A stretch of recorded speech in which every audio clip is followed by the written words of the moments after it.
Are you psychic or intuitive? Well, we all actually are. But have you really truly learned how to tap into these powerful resources that you have?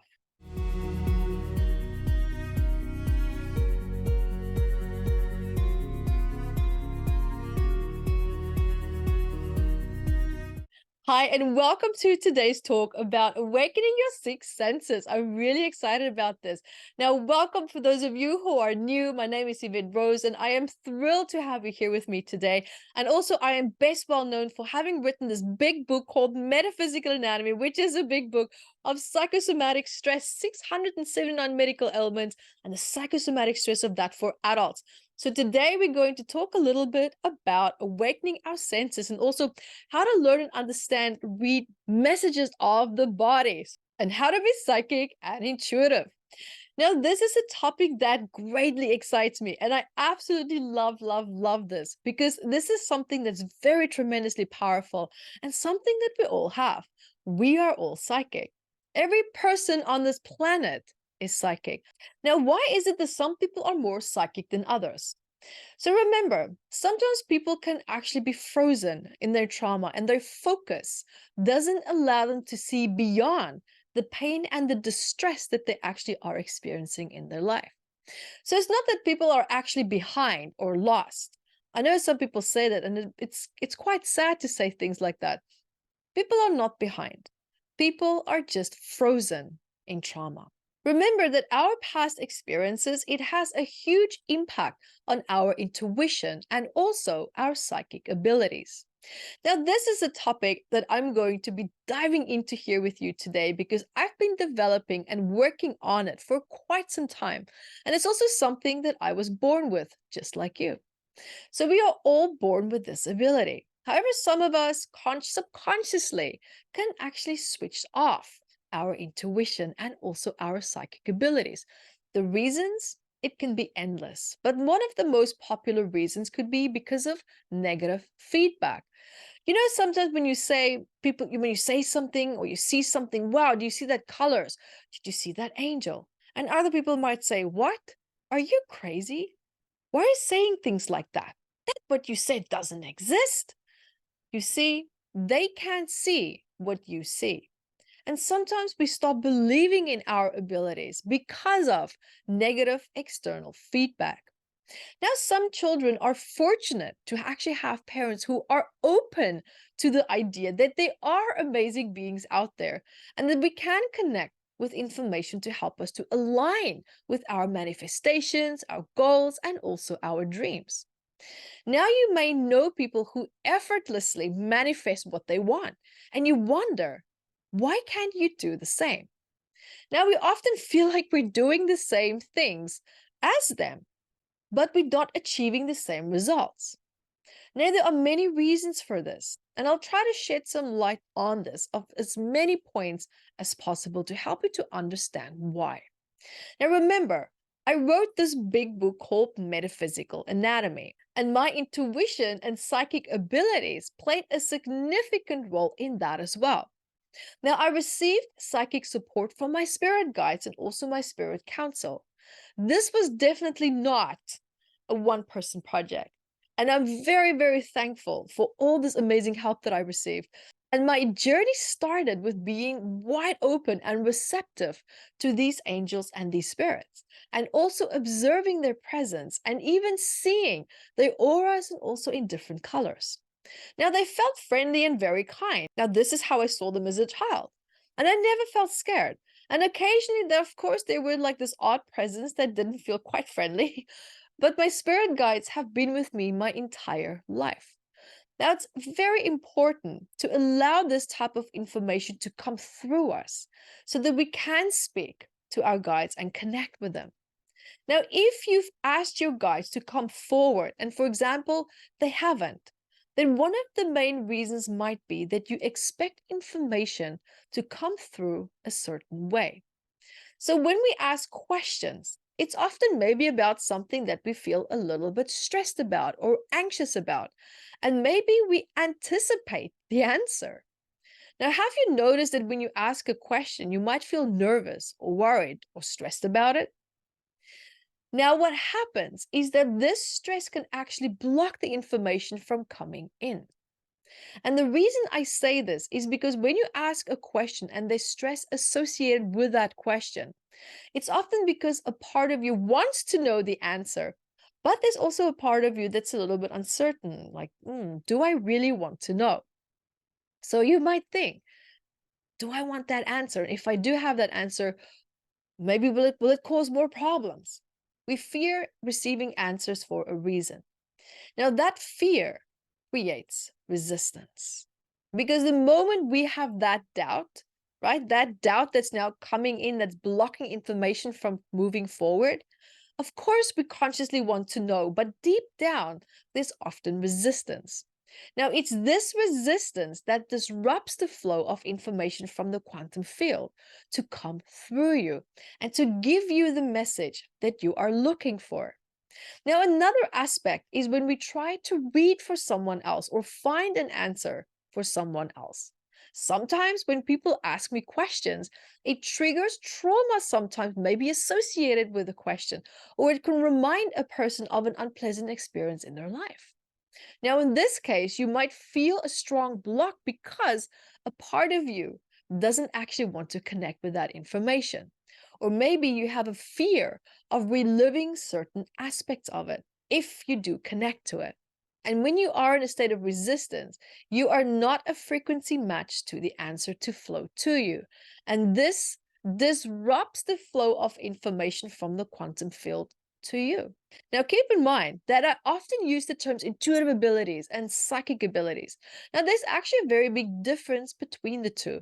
Now, psychic abilities often relate to connecting with the future or reading someone's future that's based on their current feelings and where they are in their life. And of course, if they continue on the same path, psychic readers then aim to predict that person's future. However, it's not always really that straightforward, and the accuracy of psychic readings can change. Now, one reason for this variations in accuracy is the intention that you actually set when you read for someone. So when you ask a question, you might expect a straightforward answer. But in my case, I actually ask questions with the intention of understanding a person's path and their personal path if they overcome certain obstacles. And by asking also about their highest potential. Because what I do now here is I account for the possibility of them changing their future and their outcome as a result. Now, these two approaches have very different results, and that is why some people find psychic readings less accurate. Now, psychics also experience stress when making predictions. They bear a deep sense of responsibility for predicting someone's future. Now, clients often seek psychic readings when they, of course, not in the most empowered state. Maybe they feel vulnerable, they feel depressed. They're looking for answers and solutions and support as well. They're looking for different perspectives to help them to alleviate their pain or their perceived limitations. Now, therefore, when they are conducting psychic readings, it's vital to be fully connected and to also be compassionate with the client. Now, sometimes a person might see negative events in future readings, but it's very important to approach this with caution because some clients might want to know everything, and you might receive guidance from their own spirit guides indicating that certain information should not be disclosed, or it might be too much for that client to handle. Now, this can cause a lot of conflict in the situation. Of course, conflict for you. Should I tell them? Should I not? It's a very tough position to be in. Now, in cases like that, it's very important to just provide then a neutral reading that doesn't necessarily forecast worst case scenarios. Because after all, a reading is just an estimate. And when I also do psychic readings, I don't solely just connect to just my guides, but I also connect to my spirit council. And some people wonder then about the difference also between spirit guides and a spirit council. We have several different types of spirit guides, and these are all around 7 different types as well. Like, for example, we have archangels, we have different guides levels, we have ascended masters, and the list can go on. Some of these spirit guides they stay with you your entire life, while others also present only maybe a few minutes or sometimes a day or a month, depending on what kind of transition you are moving through in your life at that moment. Because remember that your spirit council is essentially your higher consciousness as well. It's the part of you that connects to the spirit council that consists of guides who have experienced everything that you could possibly need and to know to give you the correct, proper support and guidance that you can possibly need. Now, they also assist and guide your permanent spirit guides. And it's important to note that permanent spirit guides will be with you throughout your life. And you can also have spirit guides that come and go. So people even have animal spirit guides. Like, have you ever felt like you just sat there and you looked at an animal or a pet, and then you just felt this deep, deep, deep connection with them? You almost felt like there's a human inside that animal. Because sometimes people in our lives actually return also even in the form of animals. Now, I had an experience like that with a German Shepherd who felt incredibly human to me and taught me how to open up my heart in a very beautiful and safe way. And it was such a beautiful, powerful journey. And spirit guides can also manifest in various shapes and forms. Now, let's also transition from psychic readings to intuitive readings, because intuitive readings are a little bit more suitable for specific contexts, such as, for example, like this big book, Metaphysical Anatomy.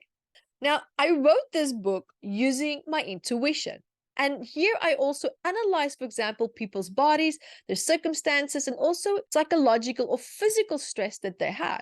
And so when I say I psychoanalyze or analyze their bodies, what we do is we do body scans, and you actually intuitively read the body to see where are certain emotions blocked.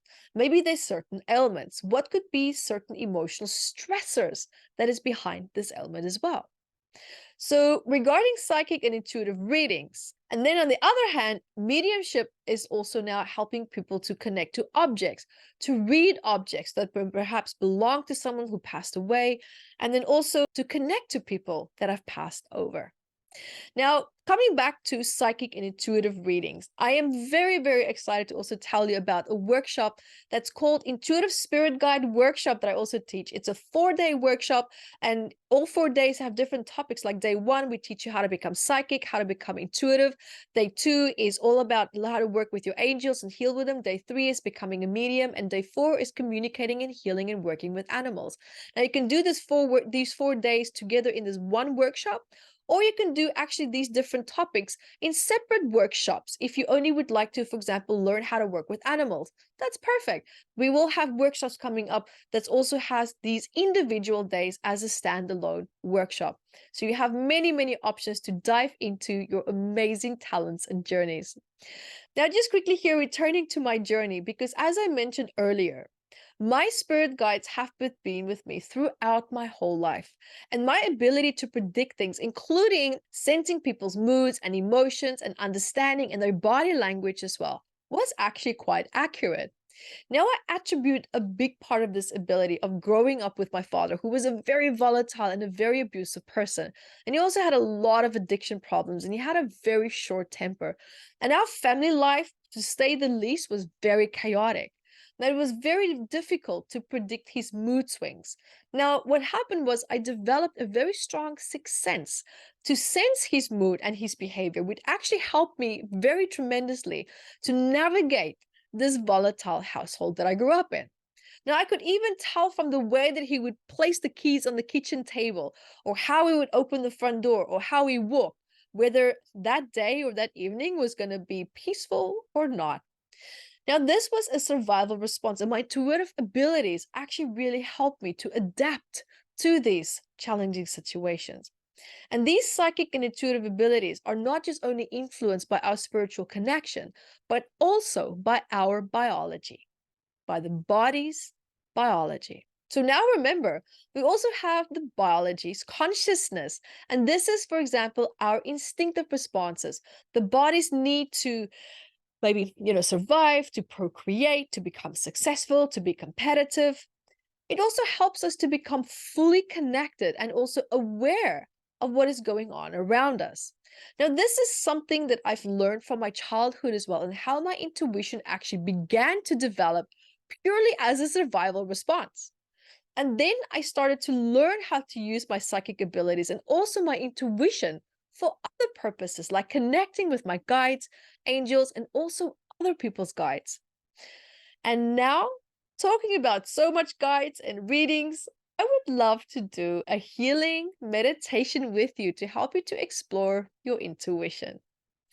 And so now, when you are ready, I invite you to sit down, or you can lie down, whatever you feel most comfortable with.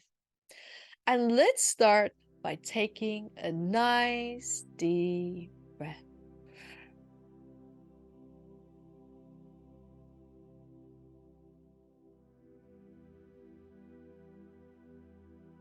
And when you are ready, I invite you now to find yourself in a beautiful open space. It can be in the forest, in nature, the ocean, wherever you feel most comfortable.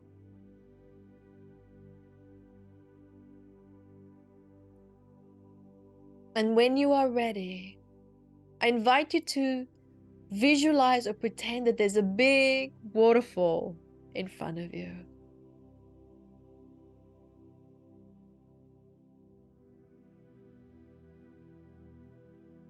And as you're connecting to that big waterfall, allowing yourself to step underneath it,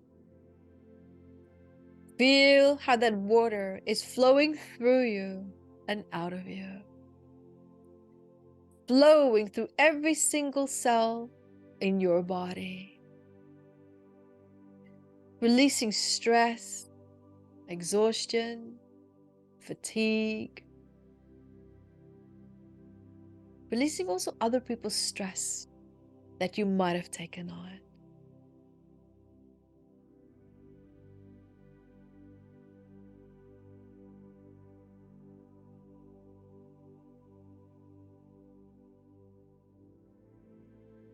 And now,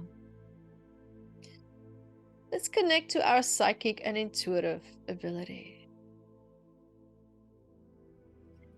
I invite you now to first of all shift your focus back to your breath. Just come back to the body.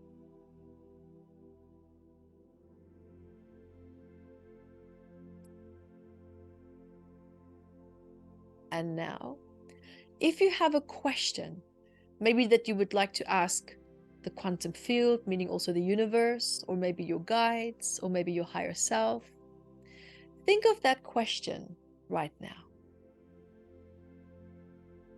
And remember, I invite you for this specific exercise.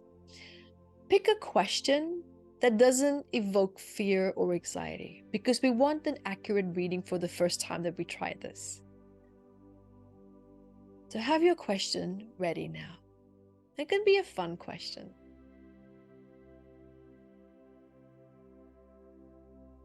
And when you have your question in mind, I invite you now to have that clear question in your mind, and imagine that this question is dropping into your heart center.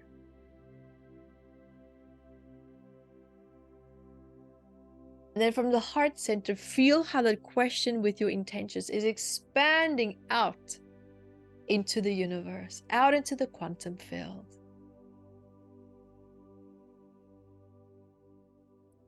Because this also helps your guides to connect with you. It's like you're opening up the channels for them to come through and to communicate with you.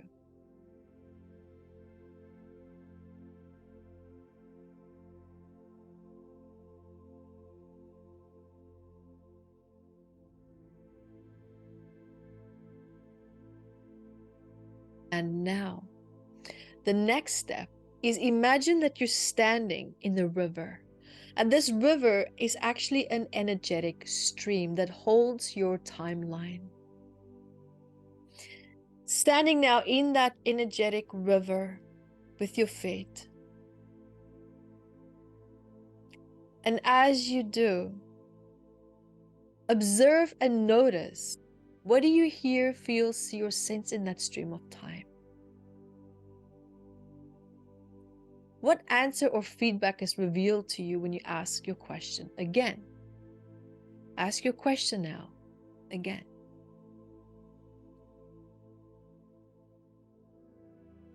Notice through your sensations, what do you hear, feel, see, or sense? Let go of waiting for the information to come through in a specific way. Be fully open to receiving.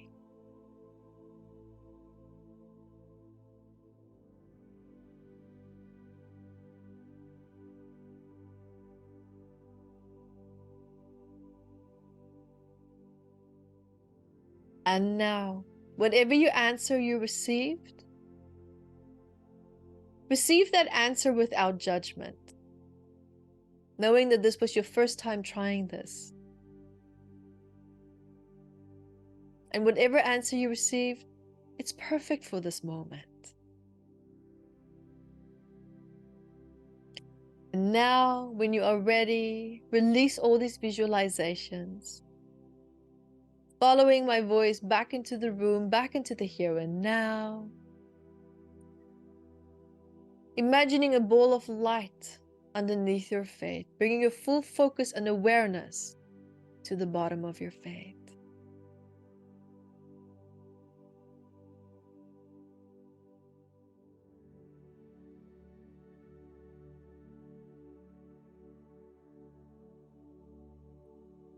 And gently come back. Thank you so much for being here with me today. Thank you for your love, your time, and your energy. And you can always find out more about me at evetterose.com. And until next time, bye. So guys, there you have it. Also remember to subscribe to my channel, stay up to date. And also I have a free Mac membership website where we have so many courses up there. There's meditations, there's workshops, whatever you need, it's there. There's so many wonderful webinar replays as well that you can benefit from and also to observe and to learn from. Guys, also remember that I have written 18 books. 18, 1-8. And one of many among them are Metaphysical Anatomy and Psychosomatics for Children. So this one is a psychosomatics for adults. This one is a psychosomatics for kids. So these books are super popular. People love it. If you want to learn more about how your body works, understanding messages behind it, maybe you have that gnawing pain or maybe an ailment that's surfacing and you want to understand what is it that your body is trying to tell you.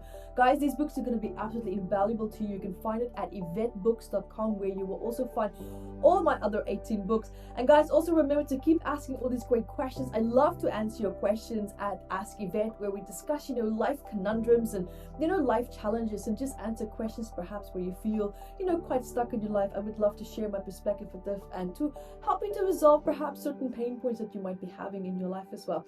So guys, remember to stay in touch. There's so many great things that's happening. And also something really awesome is that this book is already also in video format. So imagine 679 medical elements in video format, and with meditations and healing courses, workshops, masterclasses, everything behind that in our platinum membership site.